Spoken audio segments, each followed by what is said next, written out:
Channel. So everyone, today हम लोग discuss करेंगे यहाँ पे जो है U P C net B Sc nursing, AIIMS B Sc nursing, A B P M U paramedical entrance exam 2025 से related important nursing aptitude question paper को डिस्कस करेंगे, जो कि आप सभी के UP B Sc nursing entrance exam के लिए मोस्ट इंपॉर्टेंट क्वेश्चन हैं।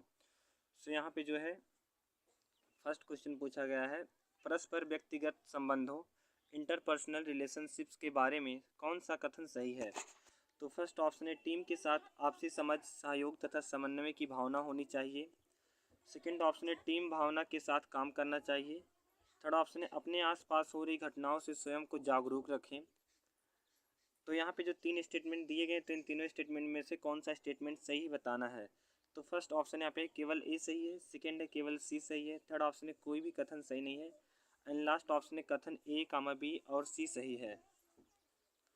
तो पहले का करेक्ट ऑप्शन हो जाएगा यहाँ पे हम लोग का ऑप्शन नंबर फोर्थ हो जाएगा, ए बी और सी, मतलब कि तीनों स्टेटमेंट यहाँ पे क्या है, तीनों स्टेटमेंट ही जो है परस्पर व्यक्तिगत संबंधों से रिलेटेड जो स्टेटमेंट यहाँ पे जो दिए गए हैं सही हैं। ऑप्शन डी जो है करेक्ट ऑप्शन रहेगा, स्टेटमेंट ए बी और सी इज करेक्ट। अगला प्रश्न है, नर्स एवं रोगी का संबंध के बारे में कौन सा कथन सही। जो नर्स और मतलब कि नर्स और पेशेंट का जो रिलेशनशिप होता है उससे रिलेटेड कौन सा स्टेटमेंट सही बताना है। फर्स्ट ऑप्शन है, रोगी अस्पताल में सबसे महत्वपूर्ण व्यक्ति होता है, अतः घर जैसा माहौल प्रदान करना चाहिए। सेकेंड है, रोगी के उपचार एवं नर्सिंग सेवा को पूर्ण निष्ठा एवं ईमानदारी से करना चाहिए। थर्ड स्टेटमेंट है यहाँ पे, नर्स केवल रोगी की गोपनीयता अपने करीबी को बता सकता है। तो यहाँ पे फर्स्ट ऑप्शन दिया है केवल सी सही नहीं है, सेकेंड ए व बी सही नहीं है, थर्ड ऑप्शन है कोई भी कथन सही नहीं है, एंड लास्ट ऑप्शन है कथन ए बी और सी सही नहीं है। तो करेक्ट ऑप्शन हो जाएगा यहाँ पे हम लोग का ऑप्शन नंबर थर्ड वाला, केवल सी सही नहीं, मतलब नर्स केवल रोगी की गोपनीयता अपने करीबी को बता सकता है, यह स्टेटमेंट जो सही नहीं है। ये स्टेटमेंट जो पेशेंट और जो है नर्स की रिलेशनशिप से रिलेटेड स्टेटमेंट गलत है। ऑप्शन फर्स्ट जो है करेक्ट ऑप्शन रहेगा। अगला प्रश्न है, एक स्वास्थ्य कार्यकर्ता एक परिवार या समुदाय को पोषण के बारे में कौन सी सलाह नहीं दे सकता है। तो फर्स्ट ऑप्शन है, गर्भवती एवं छात्री माता को पोषण के बारे में बताना ठीक नहीं, क्योंकि इससे मोटापे की समस्या उत्पन्न हो सकता है। सेकेंड है, कुपोषित बच्चों की पहचान कर रेफर करना। थर्ड ऑप्शन यहाँ पे दिया है, गर्भवती एवं धात्री महिलाओं को आयरन तथा कैल्शियम संपूरक देना, एंड लास्ट ऑप्शन है बच्चों को विटामिन ए तथा आयरन फोलिक संपूरक देना। तो यहाँ पे जो स्टेटमेंट सही नहीं है वह हो जाएगा हम लोग का ऑप्शन नंबर यहाँ पे फर्स्ट वाला, जो पूछा कि एक स्वास्थ्य कार्यकर्ता एक परिवार या समुदाय को पोषण के बारे में कौन सी सलाह नहीं दे सकता है। तो पहला वाला, जो गर्भवती एवं धात्री माता होते हैं उनको पोषण के बारे में बताना ठीक नहीं, क्योंकि इससे मोटापे की समस्या उत्पन्न हो सकता है। ये स्टेटमेंट सही है। अगला प्रश्न यहाँ पे दिया गया है, स्वास्थ्य कार्यकर्ता का कार्य worker of a health worker क्या है। तो फर्स्ट ऑप्शन, योग्य दंपतियों को परामर्श देकर, काउंसलिंग देकर परिवार नियोजन साधनों की उपलब्धता सुनिश्चित करना। सेकेंड है, परिवार नियोजन अपनाने वाले दंपतियों को कपल्स को फॉलो अप करना। एंड थर्ड ऑप्शन है, डिपो होल्डर को साधन उपलब्ध कराना सुनिश्चित करें। लास्ट ऑप्शन है उपयुक्त सभी। सो करेक्ट ऑप्शन जो हो जाएगा यहाँ पे हम लोग का हो जाएगा ऑप्शन नंबर डी वाला। यहाँ पे सभी स्टेटमेंट क्या है, सही है। जो स्वास्थ्य कार्यकर्ता एक हेल्थ वर्कर होते हैं, चाहे मेल हो चाहे फीमेल, उनका यह सभी वर्क होता है। ऑप्शन डी जो करेक्ट ऑप्शन रहेगा। अगला प्रश्न यहाँ पे, महिला स्वास्थ्यकर्ता को समुदाय के लोगों के साथ कैसा व्यवहार रखना चाहिए या फिर कैसे संबंध बनाना चाहिए। फर्स्ट ऑप्शन है, प्रेम पूर्वक एवं मित्रवत व्यवहार होना चाहिए। सेकेंड है, यदि समुदाय के लोग स्वास्थ्य के संबंध में कोई समस्या पर कुछ पूछे तो उसकी उपेक्षा करनी चाहिए। थर्ड स्टेटमेंट है, समुदाय के सभी लोगों के साथ समानता का व्यवहार करना चाहिए। तो फर्स्ट ऑप्शन है केवल ए सही है, सेकेंड है केवल बी सही है, थर्ड है ए बी सी तीनों सही है, एंड लास्ट ऑप्शन है ए और सी सही है। तो करेक्ट ऑप्शन होगा हम लोग का ऑप्शन नंबर यहाँ पे फोर्थ वाला, पहला वाला स्टेटमेंट एंड जो है सी वाला स्टेटमेंट, यही तीनों दोनों स्टेटमेंट सही है, बाकी बी वाला स्टेटमेंट जो है वह गलत है। तो ऑप्शन फोर्थ जो है करेक्ट ऑप्शन हो जाएगा इस क्वेश्चन का। अगला प्रश्न है, विटामिन ए की कमी से होने वाली बीमारियां हैं। फर्स्ट ऑप्शन है रात्रि अंधता एवं कॉर्नियल जीरोसिस, सेकेंड है रिकेट्स एवं ऑस्टोमलेशिया, थर्ड ऑप्शन है स्कर्बी, एंड यहाँ पे लास्ट ऑप्शन है बेरी बेरी पेलेग्राम एनीमिया। तो करेक्ट ऑप्शन हो जाएगा यहाँ पे हम लोग का ऑप्शन नंबर फर्स्ट वाला, रात्रि मतलब कि नाइट ब्लाइंडनेस एवं कॉर्नियल सिरोसिस जो होता है, जीरोसिस जो दिया यहाँ पे। तो यही दोनों जो है डिसीज ऐसे जो कि विटामिन ए की कमी होने के कारण होते हैं। रिकेट्स हुआ विटामिन डी से, ऑस्टोमलेशिया हुआ या फिर जो विटामिन जो विटामिन डी होता है, जो कैल्शियम होता है, उसकी कमी से होता है। एंड स्कर्वी जो है विटामिन सी की कमी से, बेरी बेरी जो है विटामिन बी की कमी से, एनीमिया जो है फॉलिक एसिड जो आयरन लाइक सब्सटेंस होते हैं उनके जो है डिफिशियंसी की वजह से होता है। अगला प्रश्न यहाँ पे, विटामिन डी के बारे में कौन सा कथन सही है? तो फर्स्ट ऑप्शन यहाँ पे, केवल इसकी कमी से हड्डियों का घनत्व कम हो जाता है। सेकेंड है रात्रि अंधता एवं कॉर्नियल जीरोसिस रोग हो जाता है। थर्ड ऑप्शन है कमी से रिकेट्स एवं ऑस्टियोमलेशिया रोग हो जाता है। तो फर्स्ट ऑप्शन है केवल ए, सेकेंड ए तथा मतलब कि फर्स्ट तथा थर्ड सही है। थर्ड ऑप्शन है केवल, यहाँ पे बी दिया था, मतलब कि केवल दूसरा वाला करके। एंड लास्ट ऑप्शन यहाँ पे ना ही पहला और ना ही दूसरा सही है। तो जो करेक्ट ऑप्शन हो जाएगा हम लोग का यहाँ पे ऑप्शन नंबर बी वाला, मतलब कि पहला और तीसरा सही है। जो विटामिन डी होता है उसकी कमी से हड्डियों का घनत्व कम हो जाता है और इसकी कमी से रिकेट्स एवं ऑस्टियोमलेशिया रोग हो जाता है। ये वाला बी वाला स्टेटमेंट सही नहीं है, पहला और तीसरा सही है। सो ऑप्शन जो है यहाँ पे बी वाला राइट रहेगा, first and third is right. अगला प्रश्न है, प्रभावी सामुदायिक उपचार की विशेषताओं इफेक्टिव कम्युनिटी ट्रीटमेंट में शामिल है। फर्स्ट ऑप्शन, इनका वितरण न्याय संगत होना चाहिए। सेकेंड है सामुदायिक उपचार में जन सहभागिता होनी चाहिए। थर्ड ऑप्शन है उपचार हेतु वहन की जा सकने वाली तकनीक का उपयोग करना चाहिए। एंड लास्ट ऑप्शन है उपयुक्त सभी। तो करेक्ट ऑप्शन हो जाएगा यहाँ पे हम लोग का ऑप्शन नंबर डी वाला, उपयुक्त सभी स्टेटमेंट सही है। अगला प्रश्न है, नर्सिंग बैग, जो नर्सिंग बैग होता है के उपयोग के संबंध में सत्य कथन जो ट्रू स्टेटमेंट है कौन सा नहीं है, ये बताना है। तो फर्स्ट ऑप्शन है नर्सिंग बैग में रखे सभी उपकरण जो है विसंक्रमित मतलब कि स्टीलाइज होनी चाहिए। सेकेंड है अखबार तथा प्लास्टिक सीट को नर्सिंग बैग की बाहरी पॉकेट में रखना चाहिए। थर्ड ऑप्शन है यहाँ पे नर्सिंग बैग में तौलियाँ, साबुन तथा साबुनदानी नहीं होते हैं। एंड लास्ट ऑप्शन है उपयुक्त सभी। तो नर्सिंग बैग से रिलेटेड जो स्टेटमेंट यहाँ पे गलत है वह हो जाएगा ऑप्शन नंबर थर्ड वाला, नर्सिंग बैग में तौलियाँ, साबुन तथा साबुनदानी नहीं होते, स्टेटमेंट गलत है यहाँ पे। अगला प्रश्न यहाँ पे, रोगी से शल्य क्रिया मतलब कि सर्जरी के लिए सहमति प्राप्त करने के लिए नर्स को शुरू में क्या करना चाहिए? फर्स्ट ऑप्शन है शल्य क्रिया में शामिल जोखिमों को समझाए। सेकेंड है समझाए कि सभी शल्य क्रिया सर्जरी वाले प्रोसेस के लिए सहमति प्राप्त करना सामान्य है। थर्ड ऑप्शन है मूल्यांकन करे कि क्या रोगियों की जानकारी सहमति देने के लिए पर्याप्त है। एंड लास्ट ऑप्शन है सहमति के लिए गवाह खोजने की कोशिश करे। सो करेक्ट ऑप्शन यहाँ पे हम लोग का ऑप्शन नंबर सी हो जाएगा, मूल्यांकन करे कि क्या रोगियों की जानकारी सहमति देने के लिए पर्याप्त है। अगला प्रश्न है, प्रसव प्रक्रिया डिलीवरी प्रोसेस के दौरान काम में आने वाली दवाइयाँ ड्रग्स कौन सी हैं? फर्स्ट ऑप्शन है oxytocin, second ergometrine, third option है जाइलोकेन 2% एंड लास्ट ऑप्शन है उपयुक्त सभी। तो during the delivery process oxytocin is used, जो ऑक्सीटोसिन नामक ड्रग्स होता है वही जो डिलीवरी प्रोसेस के दौरान यूज किया जाता है। ऑप्शन ए जो है राइट ऑप्शन रहेगा। अगला प्रश्न है, उपयुक्त सभी एक स्वास्थ्य दल हेल्थ टीम में निम्नलिखित सदस्य हो सकते हैं। फर्स्ट ऑप्शन है चिकित्सक फार्मासिस्ट, सेकेंड है पैरामेडिकल स्टाफ, थर्ड ऑप्शन है फिजियोथेरेपिस्ट एंड लास्ट ऑप्शन है ऑल। तो किसी भी हेल्थ टीम में जो है ये सभी स्टाफ होते हैं, ऑप्शन डी जो है करेक्ट ऑप्शन रहेगा। चिकित्सक भी होते हैं, फार्मासिस्ट भी होता है, पैरामेडिकल स्टाफ हो गए, फिजियोथेरेपिस्ट भी होते हैं। सो राइट ऑप्शन हो जाएगा डी वाला। अगला प्रश्न है, गैर गर्भवती नॉन प्रेग्नेंट महिलाओं में प्रोजेस्टेरॉन हार्मोन कहाँ से स्रावित होता है? फर्स्ट ऑप्शन है यूट्रस, सेकेंड है फैलोपियन ट्यूब, थर्ड ऑप्शन है corpus luteum and last option है ग्राफियन फॉलिकल।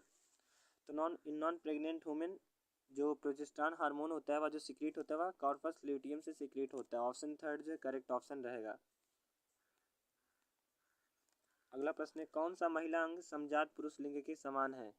या मतलब पुरुष के लिंग के क्या है, समजात है या समान है? तो फर्स्ट ऑप्शन है लेविया मिनोरा, सेकेंड है लेविया मेजोरा, थर्ड ऑप्शन है क्लाइटोरिस एंड लास्ट ऑप्शन है बार्थोलिन ग्रंथि।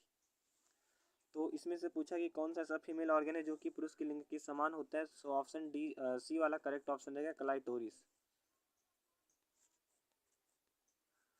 अगला प्रश्न है, बार्थोलिन ग्रंथियां कहाँ स्थित होती हैं? फर्स्ट ऑप्शन है यूट्रस में, सेकेंड योनि के दोनों ओर, थर्ड ऑप्शन है गर्भाशय के दोनों ओर एंड लास्ट ऑप्शन है पेट। तो बार्थोलिन ग्लैंड जो होते हैं वह both side of vagina present होते हैं, वेजाइना के दोनों साइड। ऑप्शन बी जो करेक्ट ऑप्शन रहेगा। अगला है प्रश्न यहाँ पे, जो इम्ब्रियो होता है क्या होता है? जो एम्ब्रियो होता है प्रतिदिन लगभग कितना मूत्र एक्सक्रीट करता है, उत्सर्जित करता है? फर्स्ट ऑप्शन है 600 से 1200 ml, सेकेंड है 400 से 700 ml, थर्ड ऑप्शन है 300 से 500 ml एंड लास्ट ऑप्शन है 200 से 400 ml। तो जो एम्ब्रियो होता है वह प्रतिदिन लगभग जो है 600 से 1200 ml मूत्र को एक्सक्रीट करता है। ऑप्शन ए जो है करेक्ट ऑप्शन रहेगा। अगला प्रश्न है निम्नलिखित में से कौन सा गर्भावस्था का परीक्षण नहीं है, टेस्ट नहीं है? सो यहाँ पे फर्स्ट ऑप्शन है एलाइजा परीक्षण, सेकेंड है बेनेडिक्ट का परीक्षण, थर्ड ऑप्शन है radio immuno essay and last option है फ्लोरो इम्यूनो एसे। सो जो प्रेगनेंसी का टेस्ट नहीं होता है वह हो जाएगा ऑप्शन नंबर सेकेंड वाला, बेनेडिक्ट का परीक्षण जो है यही नहीं होता, ऑप्शन बी जो है करेक्ट ऑप्शन रहेगा। अगला प्रश्न है परसों शुरू करने के लिए कौन सी दवाई दी जाती है, मतलब कि डिलीवरी स्टार्ट करने के लिए विच मेडिसिन गिवन, कौन सा मेडिसिन दिया जाता है? फर्स्ट ऑप्शन है कैल्शियम ग्लूकोनाइट, सेकेंड है मेथार्जिन, थर्ड ऑप्शन है magnesium sulphate MgSO4 and last option है ऑक्सीटोसिन। तो परसों शुरू करने के लिए जो मेडिसिन दिया जाता है वह जो है ऑक्सीटोसिन का इंजेक्शन दिया जाता है। ऑप्शन 4 जो करेक्ट ऑप्शन रहेगा for the producing pain contraction, muscle contraction को प्रोड्यूस करने के लिए दिया जाता है, फिर डिलीवरी में पेन को प्रोड्यूस करने के लिए दिया जाता है। 19th क्वेश्चन है वह स्थान जहाँ से प्लेसेंटा का जन्म होता है? फर्स्ट ऑप्शन है डेसिडल वेरा, सेकेंड है कोरियोनिक फ्रंडोसम, थर्ड ऑप्शन है यहाँ पे मायोमेट्रियन एंड लास्ट ऑप्शन है एमनियन। सो प्लेसेंटा का जहाँ से जन्म होता है वह स्थान होता है कोरियोनिक फ्रंडोसम, ऑप्शन बी जो है करेक्ट ऑप्शन रहेगा। अगला प्रश्न है गर्भावस्था के दौरान रक्त की मात्रा में कुल कितनी वृद्धि लगभग होती है? फर्स्ट ऑप्शन है 100 मिलीलीटर, सेकेंड है 2000 मिलीलीटर, थर्ड ऑप्शन है 1500 मिलीलीटर एंड लास्ट ऑप्शन है 500 मिलीलीटर। सो ड्यूरिंग प्रेगनेंसी जो ब्लड की अमाउंट में जो वृद्धि होता है, ग्रोथ होता है, वह जो है 1500 मिलीलीटर होता है, ऑप्शन थर्ड जो है करेक्ट ऑप्शन रहेगा। अगला प्रश्न है इंटरनेशनल अंतर्राष्ट्रीय मिडवाइफ डे कब मनाया जाता है? फर्स्ट ऑप्शन है 12 मई, सेकेंड है 3 मई, थर्ड ऑप्शन 1 जुलाई एंड लास्ट ऑप्शन है 5 मई। तो 12 मई को इंटरनेशनल नर्सेस डे मनाया जाता है, किसके नाम पर? फ्लोरेंस नाइटिंगेल के नाम पे, जिसे लेडी विद द लैम्प के नाम से भी जाना जाता है। किसके नाम से? Lady with the lamp.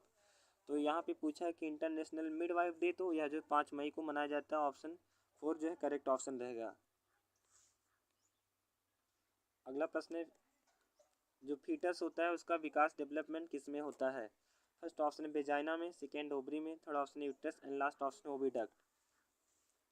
तो 22 का करेक्ट ऑप्शन होगा हम लोग का ऑप्शन नंबर सी वाला, यूट्रस में जो है फीटस का डेवलपमेंट होता है। अगला प्रश्न है वह हार्मोन जो फॉलिकुलर स्टिमुलेटिंग हार्मोन मतलब कि किसको FSH की निरंतर गतिविधि के लिए आवश्यक होता है? तो फर्स्ट ऑप्शन है progesterone, second oestrogen, third option है थायरॉक्सिन एंड लास्ट ऑप्शन है LH। तो LH का नाम क्या होता है? ल्यूटिनाइजिंग हार्मोन होता है। थायरॉक्सिन हार्मोन की कमी से गॉइटर रोग होता है। तो यहाँ पे जो 23 का करेक्ट ऑप्शन हो जाएगा हम लोग के यहाँ पे ऑप्शन नंबर सी वाला, जो पूछा कि फॉलिकुलर स्टिमुलेटिंग हार्मोन की निरंतर गतिविधि के लिए आवश्यक कौन होता है? तो थायरॉक्सिन होता है, ऑप्शन थर्ड जो है करेक्ट ऑप्शन है। अगला प्रश्न है गर्भावस्था के दौरान हार्मोन उत्पादन के पावर हाउस के रूप में कार्य करने वाली संरचना स्ट्रक्चर या बॉडी कौन सी है?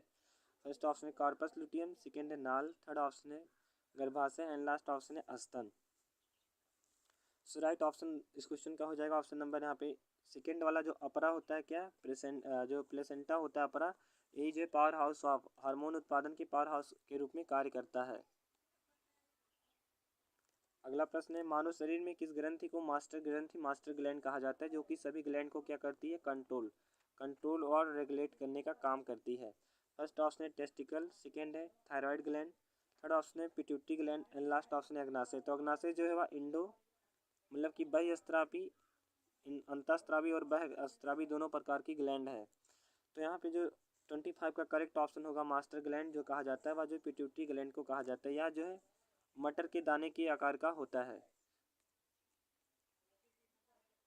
अगला प्रश्न ग्राफियन फॉलिकल कहाँ पाया जाता है?